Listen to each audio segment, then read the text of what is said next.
बच्चों, स्वागत है आपका अपने YouTube चैनल दीक्षा क्लास स्टडी किस ऑनलाइन प्लेटफॉर्म पर जो आपके लिए हमेशा से कार्यरत है और आगे भी इसी प्रकार से कार्यरत रहेगा। आशा करते हैं आप सभी एकदम मस्त होंगे और हम भी मस्त हैं। तो आज के इस मंडे स्पेशली क्लास में और मंडे स्पेशल में भी सबसे बेहतर दिन आज का ये फर्स्ट सोमवारी, इस सावन की फर्स्ट सोमवारी की आप सभी को दीक्षा परिवार की तरफ से ढेर सारी शुभकामनाएं। आशा करते हैं आपका ये दिन वाकई में सबसे बेहतर होगा और सबसे खुशनुमा होगा और सबसे स्पेशल भी होगा। और वैसे भी आपको पता है मंडे स्पेशल हमेशा कुछ ना कुछ बेहतर जरूर रहता है, तो आज भी कुछ ना कुछ तो खास होगा। हाँ, तो चलिए दीक्षा क्लास स्टडी देखते हैं कि क्या खास लेकर के आया। अब उस खास को जानने से पहले आपके लिए एक बहुत ही जरूरी सूचना, और बड़े दुख के साथ यह मैं बताऊंगा आप लोगों को कि मेरी क्लासेस कुछ दिनों से नहीं, मतलब बहुत दिनों से थोड़ी इरेगुलर तरीके से चल रही थी, बट एक खुशी का पल और भी है कि अब हमारी क्लासेस आपको रेगुलर मिलेगी। घर में थोड़ी सी प्रॉब्लम थे जिसके कारण से ये समस्या थोड़ा चल रहा था। और रही निसार सर की बात, तो निसार सर की तबीयत तो कुछ ज्यादा ही खराब है। उनसे मेरी बातचीत होती थी, वो ये बात बताते थे कि सर मेरी थोड़ी तबीयत खराब है, हम क्लास स्टार्ट रखना चाहते थे लेकिन कुछ ना कुछ समस्या हो गई है। ऐसी हालत खराब है वो यहां तक कि ऑफलाइन क्लासेस में पढ़ा नहीं जा पा रहा है, ये दिक्कत हो गई उनकी। तो मतलब अभी घर से भी बाहर नहीं निकल रहा है, थोड़ी सी तबीयत ज्यादा खराब है उनका। ठीक है, लेकिन हाँ ही इज फाइन टुडे।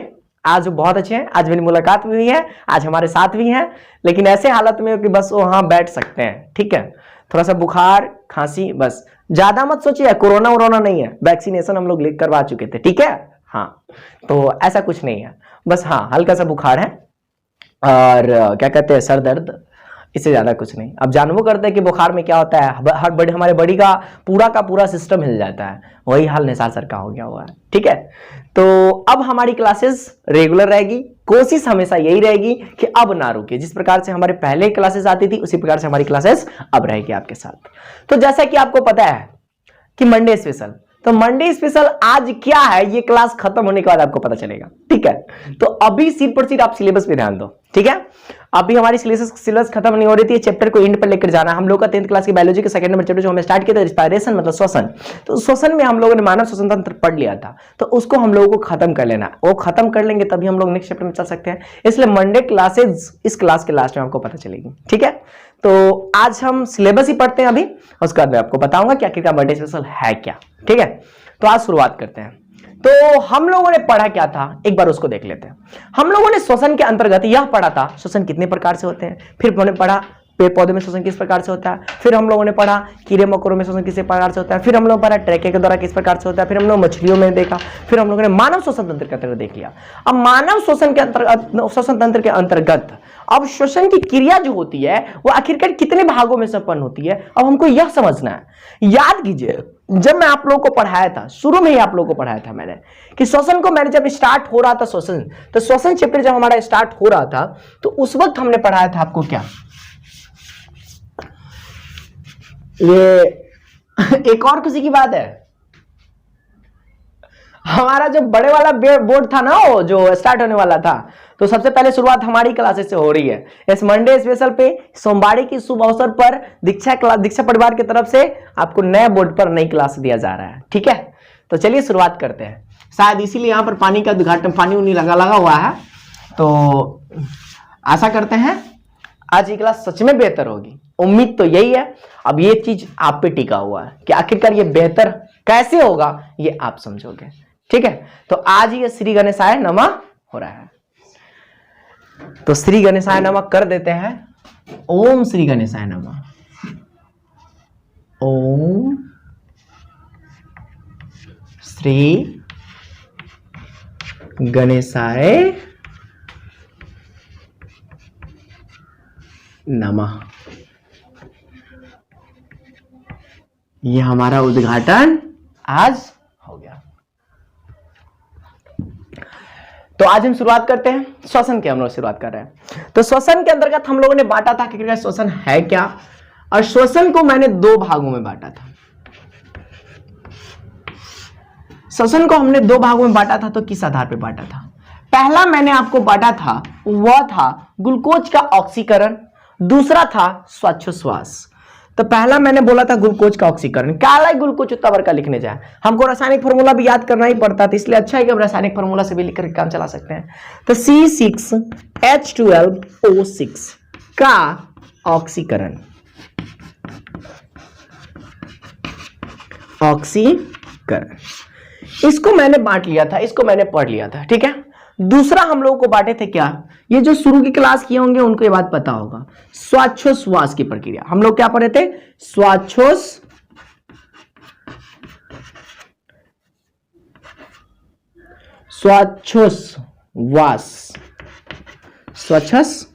की प्रक्रिया। ये हमने श्वसन को दो भागों में बांटा, पहला हो गया ग्लूकोज का ऑक्सीकरण, दूसरा हमने बांटा श्वासोच्छ्वास। अब C6H12O6 का ऑक्सीकरण के लिए मैंने कितने भागों में बांटा था, इसे दो भागों में बांटा था। यह प्रक्रिया हमारी कितने भागों में संपन्न हुई थी, दो भागों में। जिससे पहला मैंने दिया था आपको अवायवीय, जिसको मैंने पहला क्या दिया था आपको, अवायवीय। दूसरा मैंने आपको दिया था क्या, वायवीय। दूसरा मैंने आपको क्या दिया था, वायवीय। अब इसको और इसको आपने पढ़ लिया कि वायवीय श्वसन क्या होता है, अवायवीय श्वसन क्या होता है, इसको हमने अच्छी तरीके से पढ़ा था। अब हमें देखना है श्वासोच्छ्वास की प्रक्रिया। अब इसको उठाते हैं और इसमें कितने खंड होते हैं और ये किस प्रकार से संपन्न होती है, आज की क्लास इसी पर आधारित है, याद रखिएगा। और इतना ज्यादा कंसेप्चुअल ये टॉपिक है कि समझ गया ना तो दुनिया में सबसे ज्यादा मजेदार टॉपिक आपको यही लगेगा, मतलब सबसे स्पेशल। और यकीन दिलाता हूं जिस तरीके से मैं समझाऊंगा विद द फिगर। और एक बात, पिछले क्लास के फिगर के लिए मैं माफी चाहता हूं, थोड़ी सी टेक्निकल प्रॉब्लम, मतलब सर का मोबाइल बैठ गया था, अब मेरे फोन में रिकॉर्डिंग होता नहीं है, जैसा कि आप लोग जानते हैं मेरे फोन में थोड़ा ज्यादा ही प्रॉब्लम है। तो सर का फोन ऑफ होने, शायद सर बताए भी होंगे आप लोगों को, तो सर के फोन ऑफ होने के कारण जिस कारण से मैं पिक्चर नहीं बना पाया, क्लासेस रुक गई थी और मुझे कहीं जाना भी था, जिसके कारण से मैं चला गया था, ठीक है। तो उस बात के लिए, लेकिन डोंट वरी, आज की क्लासेस में वह थ्योरी भी मैं समझाऊंगा और यह भी मैं आपको समझाऊंगा, उसकी चिंता आप मत कीजिए, पूरी की पूरी तरीके से आपको समझ में आएगी क्लास। ये हो गया आपको श्वासोच्छ्वास की प्रक्रिया। अब ये क्या है श्वासोच्छ्वास, इसको मुझे समझना है, ये पूरी तरीके से आपको समझना ही पड़ेगा। ओके, अब मानव श्वसन तंत्र को समझने आए हैं और किस प्रकार से आप अंदर सांस लेते और बाहर छोड़ते, उसमें क्या क्या चीज होता है और किस किस माध्यम से होता है, यह बात अगर पता ही ना चले तो आपने श्वसन पढ़ा ही क्या। समझ में आ रही बात। उसके बाद एक और फिगर है, उसको फिगर को समझेंगे, नेक्स्ट अगले क्लास में एक और फिगर है, उसको भी समझ करके हम इस चैप्टर को द एंड करेंगे, ठीक है। I think it may be second last class. Sir vapour का तो चलिए हम पुनः इस टॉपिक को उठाते हैं और इसको मैं मिटा रहा हूं ताकि फिर से हमारे पास जगह हो जाए लिखने के लिए, ठीक है। शायद बोर्ड गलत जगह पे है, थोड़ा सा और उधर रहता तो दिक्कत नहीं होती, वरना हम लोग इधर ही हो जाते हैं, दीवार को घसका थोड़ी ना सकते हैं। चलिए कोई बात नहीं, वो सीधा हो जाएगा।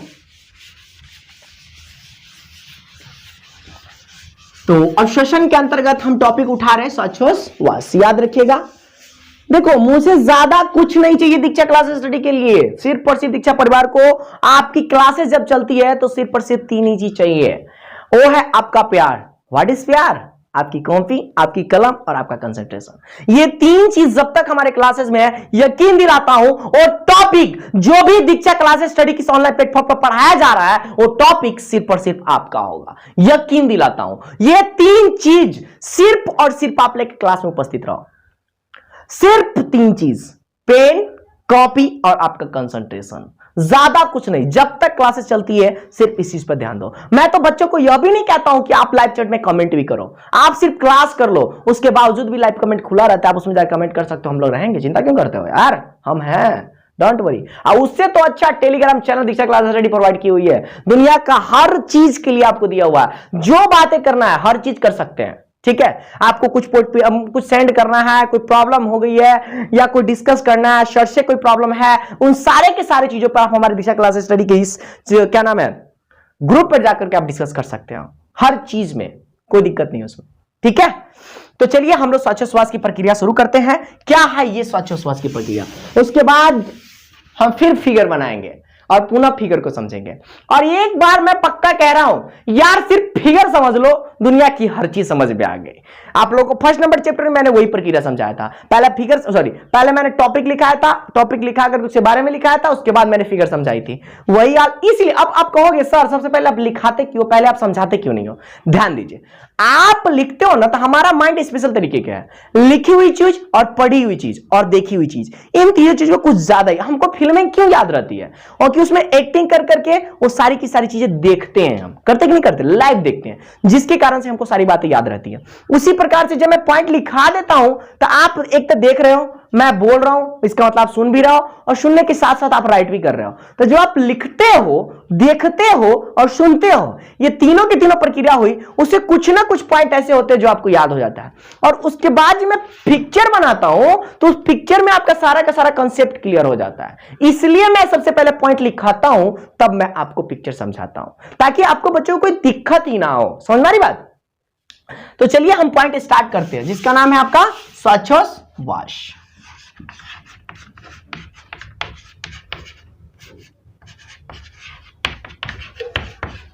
अब ये श्वासोच्छ्वास की प्रक्रिया होता क्या है, ध्यान दीजिए।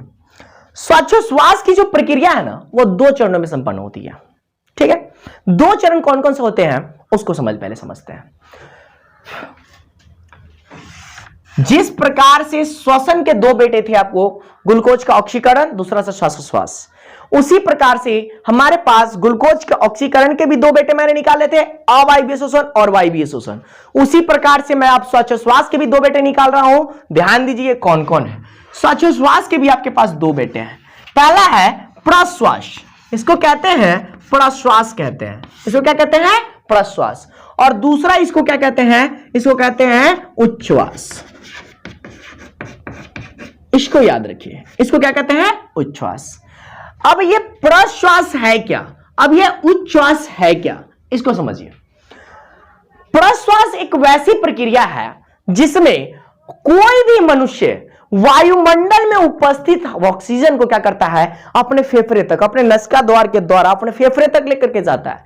और फेफड़ा में मैंने आप लोगों को ऑलरेडी बता चुका है कि वहां पर वायु कोष्ठ उपस्थित होते हैं, और वायु कोष्ठ एक ऐसी संरचना जो क्या करती है, ऑक्सीजन को उसमें छानती है और अन्य सारे गैसेस को वहीं पर रोक लेती है, और ऑक्सीजन को वहां पर रुधिर कणिकाएं मौजूद होते हैं, वहां पर हीमोग्लोबिन इसको क्या करता है, ढो करके लेकर के जाने का काम करता है। इसको मैंने पढ़ाया था आप लोगों को। तो वही काम क्या कर रहा है प्रश्वास। तो प्रश्वास एक वैसी प्रक्रिया है जो वायुमंडल में उपस्थित ऑक्सीजन को अपने नसिका माध्यम, नसिका द्वार से लेकर के फेफड़े तक पहुंचाती है, और फेफड़े में उपस्थित, लंग्स में उपस्थित हमारे पास क्या कहते हैं उसको, रुधिर कणिका जो होते हैं, वो रुधिर कणिका उसको अपने पूरे के पूरे बॉडी में उसको संचालित करते हैं, तब जाके ऑक्सीजन उसको मिलता है।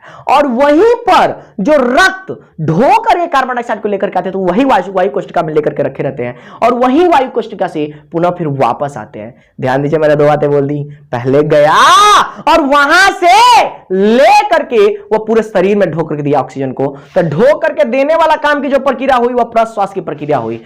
और जो अन्य सारे रक्त कार्बन डाइऑक्साइड को ढो करके वायु कोष्ठिका में लेकर के आए थे, और वायु कोष्ठिका में अन्य सारी गैसेज भी जो उपस्थित थी, अन्य सारी जो गैसेज हवा थे, अन्य सारी गैसेज थी, उन सारे गैसेज कार्बन डाइऑक्साइड को भी बाहर निकालने की जो प्रक्रिया होती है, वही उच्छ्वास की प्रक्रिया होती है। समझ में आई बात?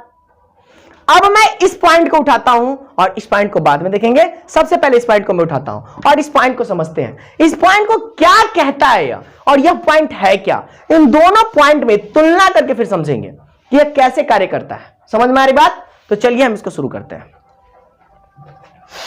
तो सबसे पहले मैं प्रश्वास लिखा रहा हूं, प्रश्वास का पॉइंट आप नोट करोगे कि प्रश्वास है क्या।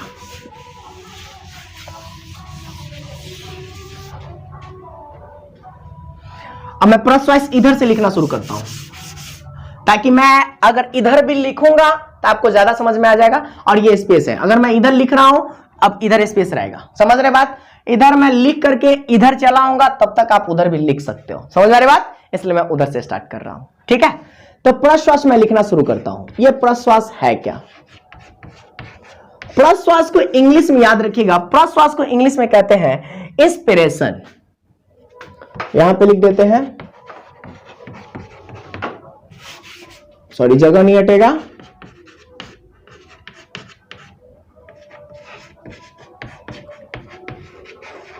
इंस्पिरेशन याद रखिएगा। इंस्पिरेशन, मतलब ये अंदर की तरफ उड़ गई इसलिए इंस्पिरेशन। ठीक है, अब इसका पॉइंट लिखिए। पहला नंबर पॉइंट अगर हम इसका लिखेंगे तो सबसे पहले मैं इसका परिभाषा लिखाना चाहूंगा आप लोगों को। तो इसका परिभाषा लिखिए। ये मैं क्या लिखा रहा हूं, इसका परिभाषा। परिभाषा मींस डिफिनेशन, जिसको इंग्लिश में कहते हैं। समझ में आ रही बात? तो इसको समझिए कि ये क्या होता है। लिखिए, इस प्रक्रिया के दौरान, इस प्रक्रिया के दौरान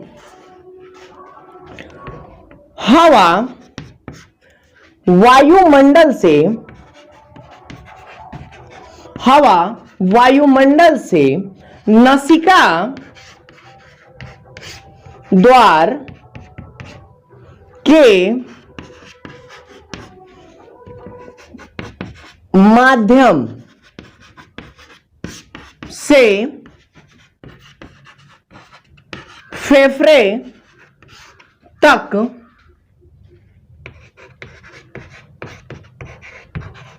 पहुंचती है, जहां से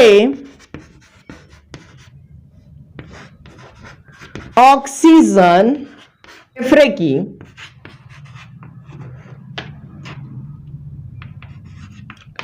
फेफड़े की दीवार में स्थित रक्त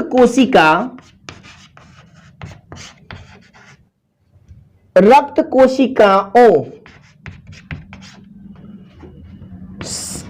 से रक्त में चला जाता है। अब इस बात को समझिए कि यह क्या कहना चाहता है। मैंने बोला इस प्रक्रिया के दौरान, मतलब प्रश्वास के दौरान, इस प्रक्रिया के दौरान हवा वायुमंडल से, हम कोई भी ऑक्सीजन ग्रहण करते हैं तो कहां से ग्रहण करते हैं? वायुमंडल से ग्रहण करते हैं। तो हवा वायुमंडल से नसिका द्वार, याद कीजिए मैंने नसिका द्वार आपको बताया था, ये जो हमारा नसिका द्वार जो नोजल चैम्बर दो भागों में बांटती है, राइट एंड लेफ्ट, इस नसिका द्वार के माध्यम से क्या करती है? फेफड़े तक पहुंचती है। मतलब मैंने हवा वायुमंडल से इस नसिका द्वार के माध्यम से लिया और यह ग्रसनी और श्वास नली से होते हुए कहां पहुंच गई? फेफड़े तक पहुंची। तो फेफड़े तक पहुंचती है, जहां से ऑक्सीजन फेफड़े की दीवार, दीवार में दीर्घिकार होता है, दीवार में स्थित रक्त कोशिकाओं से रक्त में चला जाता है। याद कीजिए, वायु कोशिका, फेफड़े के अंदर वायु कोशिका उपस्थित होती है और उन्हीं वायु कोशिका के अंतर्गत मैंने आपको बताया था उसमें रुधिर कणिकाएं मौजूद होते हैं, जो क्या करते हैं? उसी ऑक्सीजन को ढो करके लेने का काम करते हैं। एक पिक्चर ऑलरेडी मैं सॉल्व करके बता चुका हूं मानव श्वसन तंत्र के अंतर्गत। तो उसमें यही क्रिया होती है। उसमें क्या होता है? दीवार में स्थित रक्त कोशिकाओं से रक्त में क्या होता है?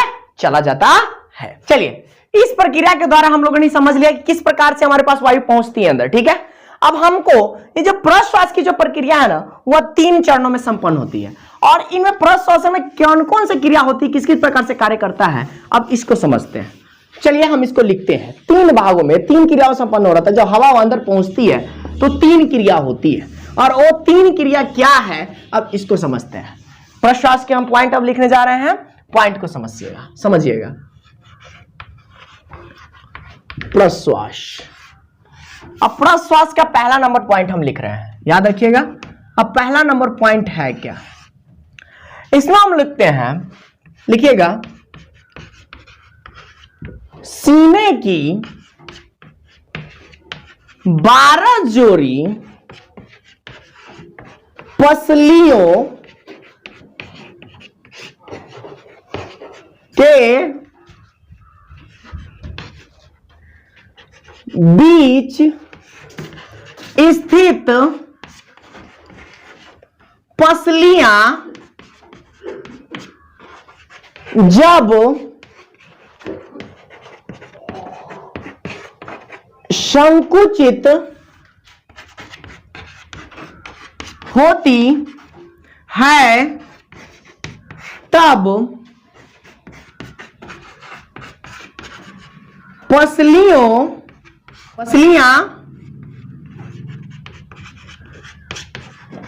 बाहर की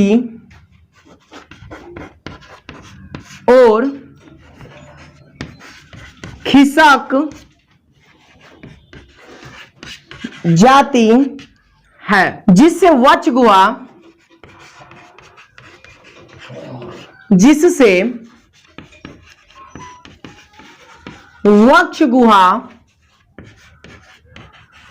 फैल जाता है। ध्यान दीजिए मैंने क्या लिखा कि सीने की 12 जोड़ी पसलियों के बीच स्थित पसलियां जब संकुचित होती है तब वह पसलियों की बाहर की ओर क्या होता है, तब पसलियां बाहर की ओर खिसक जाती है, जिससे वक्ष गुहा क्या होता है, फैल जाता है। अब हमने क्या लिया, सबसे पहला बात क्या कि ऑक्सीजन हमारा अंदर गया, अंदर जब जाता है श्वास नली से, तो श्वास नली के बाद फेफड़ा में प्रवेश करता है, तो वहीं पर हमारा पाया जाता है रिब्स, 12 जोड़ी हम लोग के पास क्या होता है, पसलियां पाया जाता है। तो वहां पर जो ऑक्सीजन जाता है, तो जब ऑक्सीजन गया तो वह क्या करेगा, फूलेगा। तो अब जब ये ऑक्सीजन जाएगा तो क्या करेगा, फूलेगा, तब पसलियां क्या करेगी, बाहर खींचेगी। और जब ये पसलियां बाहर खींचेगी तो उसके अंदर स्पेस बढ़ेगा कि नहीं बढ़ेगा, तो वक्ष गुहा जो होता है, वक्ष गुहा क्या होता है, फैल जाता है। कहने का मतलब ऑक्सीजन अंदर गया तो वो बेचारा क्या किया, इसको फुला दिया। देखिए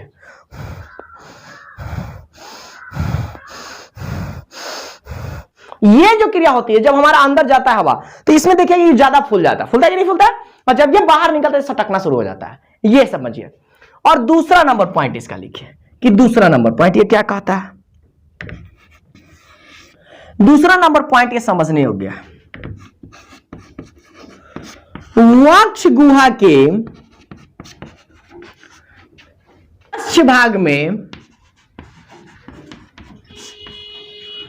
पश्च भाग में एक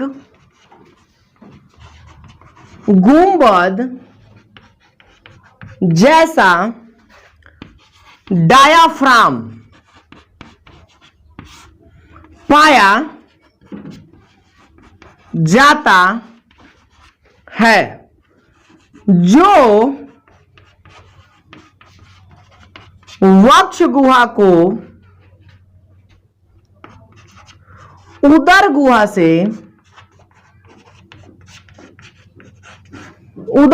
से अलग करता है। इसमें डायाफ्राम में, इसमें को मिटा दीजिए, जब यहां पर मैं लिखे तो डायाफ्राम में भी संकुचन की प्रक्रिया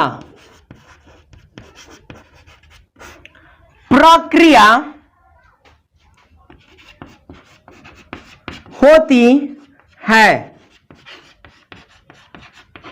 जिससे ये कुछ नीचे दब जाता है। दब जाता है तो क्या होगा, चपटा होता है, जिसे दब कर यह चपटा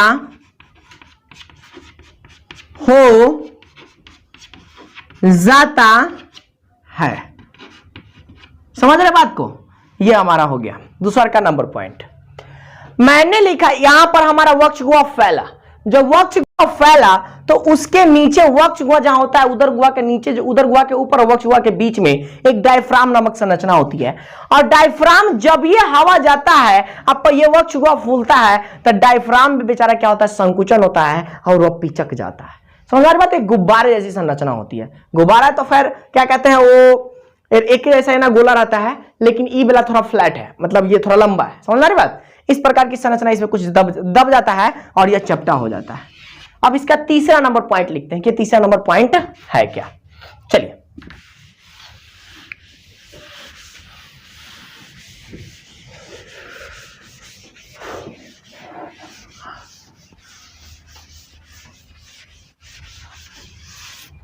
तीसरा नंबर पॉइंट समझते हैं। गर्मी बहुत है यार। उदर मतलब पेट, उदर की पेशियों के बीच संकुचन से भी वक्ष गुहा में फैलाव आता है। ये तीन थे प्रश्वास की क्रिया, जो तीनों क्रिया प्रश्वास में संपन्न होती है। ठीक है, और इस पूरी की पूरी प्रक्रिया में ऑक्सीजन हमारे शरीर के अंदर चला जाता है और पूरे के पूरे हमारे शरीर के अंदर मतलब रुधिर कण उसको लेकर के पूरे शरीर में ढोकर के लेकर चली जाती है इस पूरे के पूरे प्रक्रिया में। अब इसका लास्ट पॉइंट मैं आपको लिखाऊंगा, जो इसका पॉइंट, इसका नहीं, इसका प्रश्वास का, जो मैं तीर मार के लिखा देता हूं। इस पूरी प्रक्रिया के दौरान, सॉरी के कारणवश लिखे, के कारणवश वक्ष गुहा का आयतन बढ़ने से फेफड़े का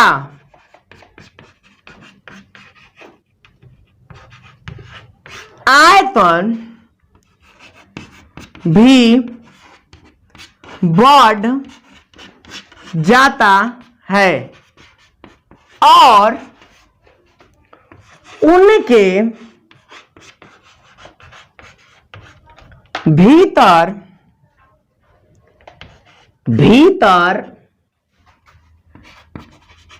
स्थित वायु का दबाव कम हो जाता है। इससे बाहर से हवा फेफड़े में चली जाती है। मतलब प्रश्वास के द्वारा हमारे पास इस पूरी प्रक्रिया के कारण, मतलब तीनों की तीनों प्रक्रिया की हैं, इस तीनों प्रक्रिया के कारणवश वक्ष गुहा का आयतन क्या होता है, बढ़ जाता है। और वक्ष गुहा का आयतन बढ़ा था, फेफड़े का आयतन बढ़ जाता है, और फेफड़े का आयतन बढ़ जाता है, उनके भीतर स्थित वायु का क्या होता है, दबाव कम हो जाता है। और दबाव कम जब ये होता है तो इससे बाहर की जो हवा है, समझ में आ रही बात, जब ये हमारा अंदर का वक्ष गुहा का आयतन बढ़ा तो वहां पर क्या हो गया, हवा, यहां की जो हवा थी उसका दबाव कम हुआ, दबाव कम हुआ तो बाहर की जो हवा थी वो अपने आप अंदर घुस जाती है। ये पूरी प्रक्रिया हो गई हमारे पास। तो हमारे पास प्रश्वास की प्रक्रिया देख ली है। अब हमारे पास कुछ उच्छ्वास की भी प्रक्रिया है, तो उच्छ्वास की प्रक्रिया हम लोग देख लेते हैं, उसका फिगर पे चलेंगे। और यकीन दिलाता हूं दोस्तों, फिगर ना समझ में आए हो ही नहीं सकता यार। आज तक कभी भी ऐसा हुआ कि दीक्षा परिवार के तरफ से फिगर समझाएगा, फिगर ना समझ में आओ, और सारा का सारा कंसेप्ट क्लियर हो जाता है फिगर में। मैं आपको समझाऊंगा ना, चिंता क्यों करते हो। अरे जब हम हैं तो क्या गम है, हमारे रहते क्या आपके जिंदगी में खुशियां कम है, ना ना, हो ही नहीं सकता। चलिए शुरू करते हैं। ओह, पूरा शरीर इज होइंग द गंदा, माई इंग्लिश इज और वेरी बढ़िया। डोंट वरी, इंग्लिश हम सीख लेंगे, कोई दिक्कत नहीं है बउआ। वो क्या है ना, अरे हम सब तो बिहारी हैं, अब बिहारी में तो सब गुण ना पाया जाता है, अहिला की सब गुण ना रखे हैं।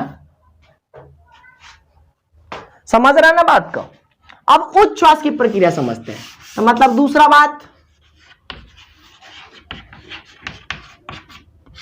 उच्छ्वास, अब इसको कहते हैं एक्सपिरेशन। याद रखिएगा, इंग्लिश में आपको पता है, इंग्लिश आप लोग तो इंग्लिश के ऊ है, ऊ, समझ रहे ना बात को, ऊ, हाँ। लिखिए, इस प्रक्रिया के दौरान परिभाषा में लिखा रहा हूं सबसे पहले, इस प्रक्रिया के दौरान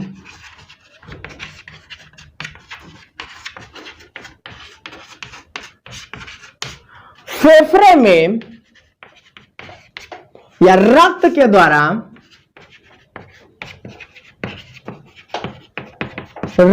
द्वारा लाया गया कार्बन डाइऑक्साइड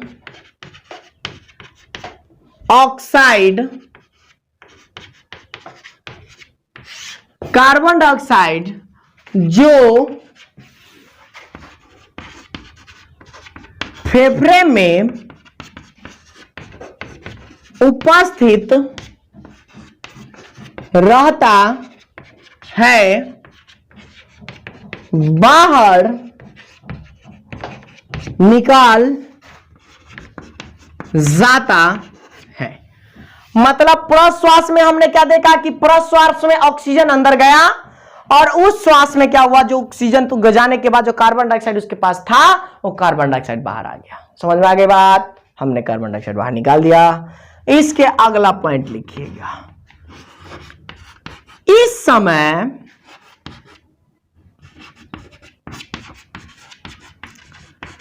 पसलियों के बीच की पेशियां तथा डायाफ्राम ढीली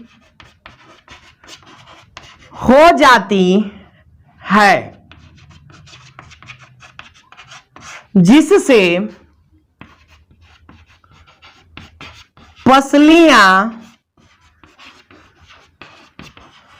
पीछे की ओर खिसक जाता है तथा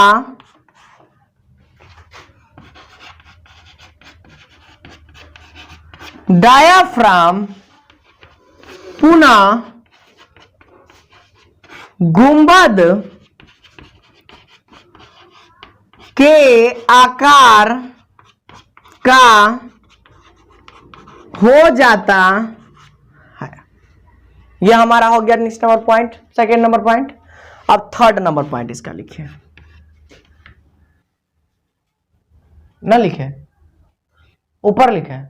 बउआ हो मेटाबे को हो तो मेटाबी छियो। हम निसार सर बोले तो मेटाना तो पड़ेगा ही पड़ेगा। समझ रहे ना बात को? Nisar sir is Nisar sir. जो कह दिए तो कह दिए, कोई आनाकानी नहीं। वैसे निसार सर तो हमारे भी गुरु हैं, आप ही के गुरु नहीं।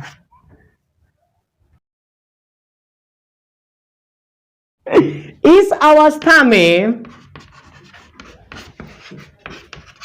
वक्ष गुहा तथा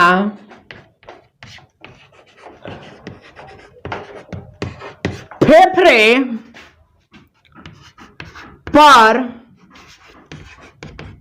दबाव, बउआ हो पेंसिल ले लीजिए, बढ़ जाता है और वे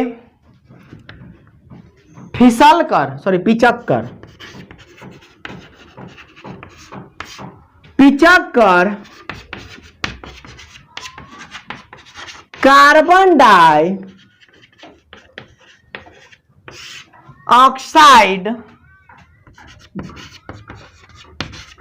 मिश्रित हवा को ट्रैकिया तथा श्वास नली द्वारा बाहर निकाल देते हैं। या समझिए, पहला नंबर समझा दी थी, दूसरा का नंबर समझिए। इस समय पसलियों के बीच पेशिया क्या था, डायफ्राम ढीला हो जाता है, जिससे पसलियां क्या होती है, पीछे की ओर खिसक जाती है तथा डायफ्राम पुनः गुंबद के आकार का हो जाता है। सर नहीं समझ में आया, समझाते। इस अवस्था में पोक्ष गुहा तथा फेफड़ा पर दबाव बढ़ जाता है और वे पिचक कर कार्बन डाइऑक्साइड की मिश्रित हवा क्या करते हैं, ट्रैकिया श्वास नली के द्वारा बाहर निकाल देते हैं। सर जी ना समझ में, समझाइए। बउआ चलिए ना पिक्चरवा पे लेके चलते हैं, पिक्चर की दुनिया, इस पिक्चर की दुनिया क्या लगी टेंशन लेते हैं। अब हम लोग समझते हैं पिक्चर। तो अब श्वासोच्छ्वास की पूरी प्रक्रिया, श्वसन की पूरी प्रक्रिया, ये सब चीज को अब ऑपरेशन करते हैं। चलिए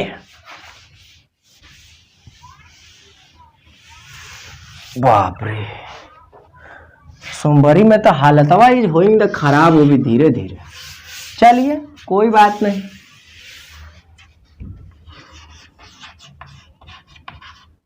श्वसन की पूरी प्रक्रिया, चलिए अब समझाते हैं। देखिए जैसा कि मैंने आपको डायग्राम बनाना सिखाया था, किस प्रकार से आप डायग्राम बना सकते हो, तो मैं अब डायग्राम बनाता हूं, अब ध्यान दीजिएगा। मान लीजिए, क्या कीजिए, मान लीजिए यहां से आपको ऐसे लेकर के जाना है, ऐसे करना है। अब यहां से ये अगर ऐसे गया है तो ये नाक की संरचना होगी। अब इसको ऐसे ले जा कर करके आपको ऐसे खींच करके ऐसे लेकर के आना है।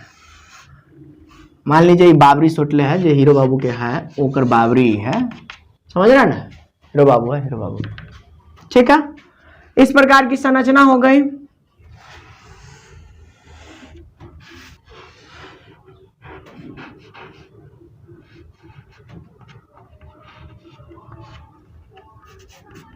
ये मुख की संरचना मैं यहां पे बना रहा हूं। उसके बाद ये दाढ़ी की संरचना हो गई, यहां से मैं इसको घुमा दिया, ठीक है। यहां से आपकी संरचना ऐसे उभरेगी और यही श्वास नली है, मैंने आपको बता रखा था। यहां पर पहुंचने के बाद यहां पे आपको पाया जाएगा ट्रैकिया। क्या पाया जाता है, ट्रैकिया। श्वास नली भी इसको कहते हैं ट्रैकिया। यहां पर पहुंचने के बाद ये दो भागों में बंटती है, लेफ्ट एंड राइट। ये हमारा बटा लेफ्ट एंड राइट। अब मुझे फेफड़ा बनाना है, मैंने बना दिया। फेफड़े के ऊपर एक और सी संरचना ऐसे बनी होती है, जो पिछला लेक्चर देखा होगा उसको उनको पता होगा। पिछले लेक्चर में बात सब पढ़ाया जा चुका है, ठीक है।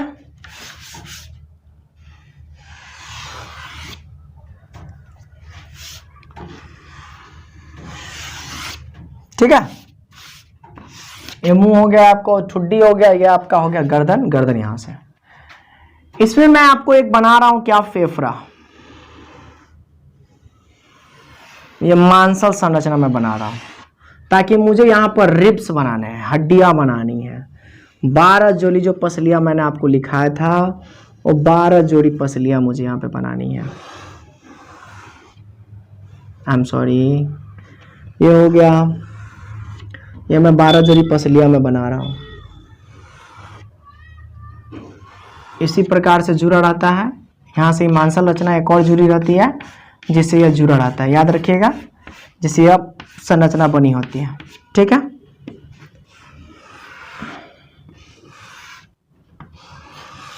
आप किसी प्रकार से भी हड्डी बना सकते हैं, हड्डी के लिए कोई संरचना नहीं है, रिब्स की हड्डी है।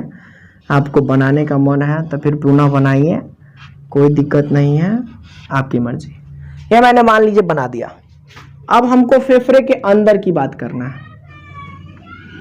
फेफड़े के अंदर की बात हम कर चुके हैं कितनी बार, मैंने आपको बता रखा है।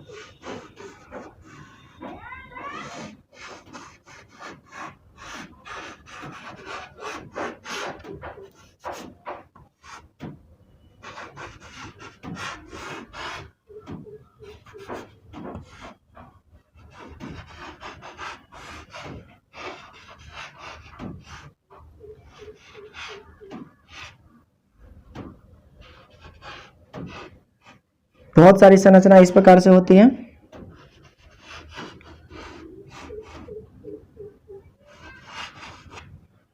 ये हो गया हमारे पास। अब कौन क्या चीज है इसको लिख लेते हैं। ये हमारा हो गया क्या, नसा द्वार।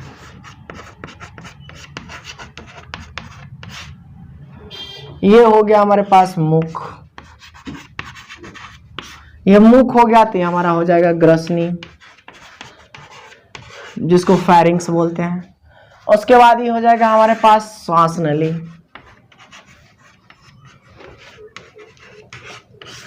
श्वास नली के बीचों में यहाँ पर ट्रैकिया भी उपस्थित होता है।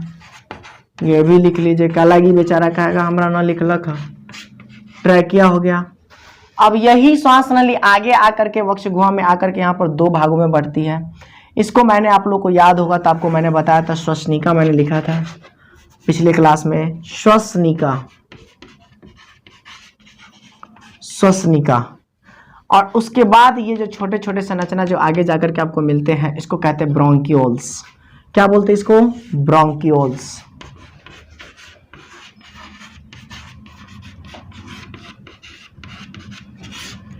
अब ये जो हमारे पास ये जो फूल जैसी संरचना आप देख रहे हैं इसका नाम है वायु कोष्ठिका, वायु कोष्ठिका,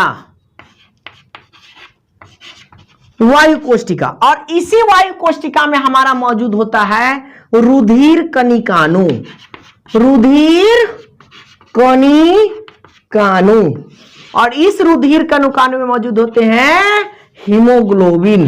क्या मौजूद होते हैं, हीमोग्लोबिन। अब हमारे पास हीमोग्लोबिन की संरचना मिल गई, कोई दिक्कत। अब इस बात को समझिए कि यह कैसे कार्य करता है। ये जो मैंने बताया है आपको पसलियां बनाया, रिब्स की हड्डी जिसको कहते हैं, RIBS, रिब्स, पसलियां। ये हो गया हमारे पास पसलियां। यही है हमारे पास क्या, लंग्स। यह हमारा क्या है, फेफड़ा, इंग्लिश में कहते हैं लंग। अब इसी को काट करके अंदर की संरचना मैं इसमें दिखा दिया हूं। और इस मतलब ये पूरी संरचना ऐसे रहती है, ठीक है, मतलब एक मांसल है और उस मांस के अंदर इस प्रकार की संरचना पाई जाती है। इसलिए मैं इस बार के इस साइड वाले को काट करके अंदर की संरचना इसमें दिखा दिया हूं और इसके ऊपर की संरचना मैं इसमें दिखा दिया हूं। समझ में आ गई बात।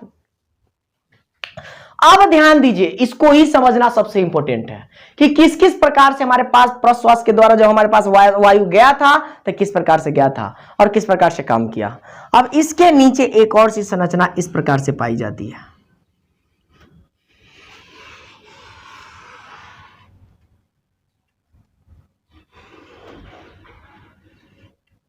इस प्रकार से पाया जाता है, इसका नाम हो गया आपका डायाफ्राम। यही तो है डायाफ्राम, सारा खेल खेलने वाला। इसी के नीचे हमारा वक्ष गुहा पाया जाता है, याद रखिएगा। सॉरी, वक्ष गुहा कह दिए, उदर गुहा। अब समझिए कि यह क्या है। सबसे पहले मैंने प्रश्वास के अंतर्गत आप लोगों को बताया था, प्रश्वास एक ऐसी प्रक्रिया है जिसमें वायुमंडल से हमारे शरीर के अंदर प्रवेश करता है। तो हमारे नसिका द्वार के माध्यम से वो क्या किया, बेचारा प्रवेश किया, नसा द्वार के माध्यम से वो प्रवेश किया और वहां पर हमारे पास ग्रसनी के नीचे श्वास नली या ट्रैके जिसको कहते हैं आप, वहां से चलते हुए कहां पहुंचा, फेफड़े में पहुंचा। फेफड़े में पहुंचने के बाद हमारी जो 12 जोड़ी पसलियां हैं वो 12 जोड़ी पसलियां क्या होती है, अपने आप में जब ये फेफड़ा में हवा पहुंचता तो बेचारा फैलता है। जब वो फैलता है तो नीचे ये डायग्राम जो है वह बेचारा पचकता है, वो बेचारा क्या होता है, पचकता है। ध्यान दीजिए, ये जब फैला तो इसका आकार बढ़ेगा, तो मतलब वक्ष गुहा का आकार बढ़ा। जब ये वक्ष गुहा का आकार बढ़ेगा तो यह फैल जाएगा, सर ये पिचक जाएगा, ये चिपटा हो जाएगा, चिपक जाएगा। समझ में आ रही बात, ये चपटा हो जाएगा, मतलब ये बेचारा क्या हो रहा है, चपटा हो रहा है। लेकिन जब ये ऑक्सीजन अंदर चला गया, वायु कोष्ठिका के अंदर यहां पर ऑक्सीजन होता है, ब्लड वेसल्स मौजूद होते हैं, वो ब्लड वेसल्स के अंदर जो मौजूद होते हैं वो रक्त वायु ऑक्सीजन को लेकर के सारे जगह पहुंचा दिए और जो कार्बन डाइऑक्साइड था उसको लेकर के यहां पर रख दिया। तो जब ये कार्बन डाइऑक्साइड को लेकर के यहां पर रखेगा तो कार्बन डाइऑक्साइड की प्रक्रिया बाहर निकालने के लिए यहां पर जब ये होगा तो ऑक्सीजन तो अंदर चला गया, अब छोड़ने की प्रक्रिया जब होगी तो सिकुड़ेगा, और जब ये सिकुड़ेगा तो यह बेचारा फैलेगा, ये फैलेगा तो ये सिकुड़ेगा और सिकुड़ करके यहां से कार्बन डाइऑक्साइड निकलते फिर बाहर निकल जाएगा नसा द्वार के माध्यम से। अब पुनः समझते हैं कैसे। मान लीजिए आपके युधिष्ठिर सर, युधिष्ठिर सर सांस लिए। अब इधर से हवा के जो कण थे वह चले, यहां के नसा द्वार के माध्यम से यह बेचारा अंदर आया। अब इस श्वास नली में ग्रसनी तक पहुंचा। अब ग्रसनी में जब आता है तो ग्रसनी तक यहां पे पहुंचा तो यहां पर से हवा अब श्वास नली में प्रवेश कर गई। अब श्वास नली में ट्रैकिया पाया जाता है। ट्रैकिया के बारे में मैंने बताया था, जब ही यह बेचारा आता है हवा, तो हवा जब आया तो इस नली को फुलाने और पिचकाने का काम करता है। हवा जब ये यहां से नीचे आती है तो ये पिचकता ही नीचे आ गया, फिर यहां पिचकता फिर नीचे आ गया, फिर पुनः इसको फुला देगा। इसका काम है ट्रैकिया का। तो यहां से हवा चलते हुए यहां पर आती है। तो इस श्वसनिका मतलब श्वास नली दो भागों में बटी, श्वसनिका में बैठी, दो भागों में बटी, जिसका नाम है श्वसनिका। तो दायां श्वसनिका बायां श्वसनिका जो भी हो, इस दोनों में बट गया। अब इस दोनों में जब बटता है तो ये फेफड़ा के ऊपर ना हमारे पास वक्ष गुहा, ये वक्ष गुहा पूरी के पूरी संरचना वक्ष गुहा कही जाती है। तो जो वक्ष गुहा है इसमें हमारा पास पसलियां पाया जाता है। ये जो पसलियां है उसमें संकुचन पैदा होती है, संकुचन और शीतलन। संकुचन शीतलन शीतलन कहने का मतलब फूलना और पिचकना, फूलना और पिचकना, इस प्रकार की संरचना। तो इतना इधर भी उतना ही हड्डी पाया जाएगा, इधर भी उतना ही हड्डी, इसीलिए कहा जाता है 12 जोड़ी पसलियां पाई जाती है। समझना के बाद तो इधर भी है इधर भी, अंतर बस इतना है कि इधर को मैं काट करके तब इधर में दिखाया हूं, ताकि इधर वाला भी तो बात समझ में आ जाए, इधर वाला भी बात आपको समझ में आ जाए। तो ऑक्सीजन जब इसमें गया तो ये बेचारा क्या हुआ, फैलेगा। अब जब ये फैलेगा तो इसका आकार बढ़ेगा, आकार बढ़ेगा तो ये जो बैलून जैसी संरचना है बेचारा क्या करेगा, पिचकेगा। तो मतलब डायफ्राम पिचक गया, पिचक गया। तो अब हवा इसके अंदर प्रवेश कर गए तो इसके अंदर कैसी संरचना पाई जा रही है, इस प्रकार की संरचना पाई जा रही है। अब इसमें हवा जाएगा तो ये कहां पहुंचेगा, वायु कोष्ठिका में। वायु कोष्ठिका का काम क्या है कि जितने भी गैसेज है जो हवा के माध्यम से अंदर प्रवेश किया है, वो जब अंदर हवा प्रवेश करता है तो वायुमंडल में सिर्फ और सिर्फ ऑक्सीजन ही है, गलत। वायुमंडल में सिर्फ ऑक्सीजन नहीं है, बहुत सारी गैसेज है। जब बहुत सारी गैसेज है तो सारे गैसेज का कोई उपयोग नहीं है।